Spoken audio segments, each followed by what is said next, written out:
In 2024, Nic Claxton continued to prove why his talent is as rare as you'll find in the NBA. Let's break it down.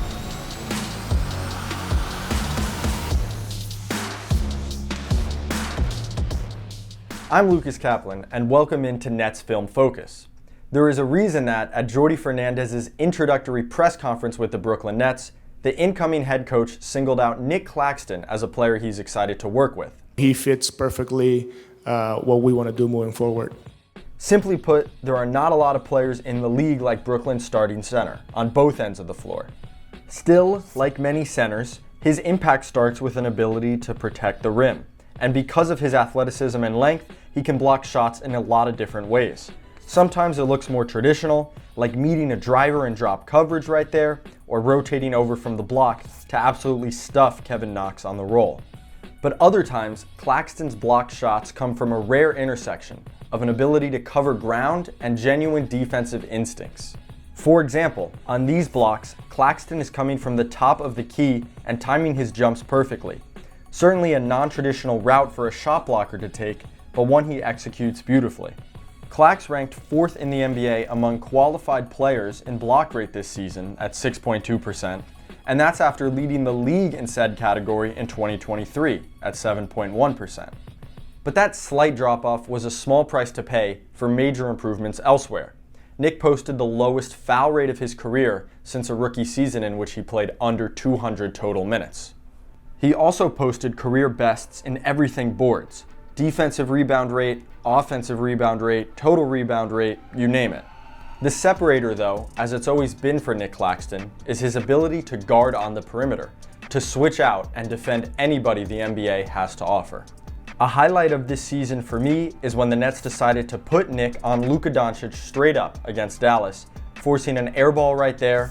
Then he gets through the screen and blocks Luka's shot strong off the glass. We also saw Clax guard Giannis in ISO, blocking that layup attempt, but he's still quick enough to guard a guy like Trae Young, forcing him into a turnover here. And I just want you to look at how quickly he moves his feet, guarding one of the shiftiest guys in the NBA in Tyrese Maxey. His presence can be felt all over the defensive side of the ball. In addition to stifling all sorts of opponents on the perimeter, teams shot just 63% at the rim when Claxton was on the court this season. That's more than 5 percentage points worse compared to when he sat, per Cleaning the Glass. And offensively, while Claxton was still the alley-oop threat that we've known him to be throughout his career, he flashed some skills on that end that head coach Jordi Fernandez is excited to work with in 2025. The way we can play through him, obviously he's very good in pick and roll, he's quick to the rim, he puts pressure on the rim, but also his ability to play the dribble handoff game, which, as you guys know, lately in the NBA is a style that has been very efficient, and it helps us with ball movement. Indeed, Jordi Fernandez is not lying when he says that Nic can pressure the rim. His dexterity and his ball handling skills are just superb for a guy nearly 7 feet tall. Here the Nets are running a handoff for him 30 feet from the rim. This is an inverted pick and roll where the smaller guard sets the screen. And Nic particularly likes these because he can get to the rim so quickly, maneuvering around Chet Holmgren here for an offhand and one. And speaking of that dribble handoff game, Nic is particularly adept at faking these, dunking over Wemby there, and bodying up Dom Barlow to finish again. It's because he can get to the rim so quickly, here just using 2 dribbles to cover 20 feet, and as you might imagine, this ability translates nicely to the full court, where Nic can get a board and get the transition attack started himself. Here, he beats Nikola Jokic up the floor, and this causes all sorts of confusion for Denver, ultimately ending in a layup for Nic. We saw this guard-like ability from Clax more than ever in the 2024 season. In fact, a career-high portion of his buckets came unassisted, meaning he created them largely without the help of a teammate, the ball in his hands.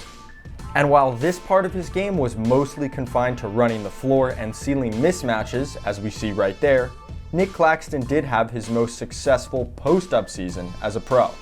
On Nic's post-up opportunities that led directly to a shot, the Nets scored 1.205 points per possession, a mark that ranked in the 86th percentile among all NBA players, per Synergy Sports. Clearly, the foundation is there for the sort of post and dribble handoff hub that Fernandez has discussed. And in terms of playmaking, it's a welcome sign that Nic Claxton posted a career-high assist rate in 24. While we know Claxton can score out of the short roll, maneuvering around smaller defenders in front of him, it was nice to see him make reads like that, a lob to a baseline cutter, or here holding the ball until a cut opens up to the basket. This could be another skill that Nic continues to develop, and would that really be a surprise considering how versatile his game already is? Probably not. Certainly, Nic Claxton excels at many of the standard big man activities, like finishing at the rim or blocking shots down low, but he is anything but a traditional big man. His ability to guard on the perimeter and to handle the rock on offense make him a multifaceted threat, whose presence can be felt no matter what the game plan is, no matter who the opponent is. Thank you guys for watching, and stay tuned for more.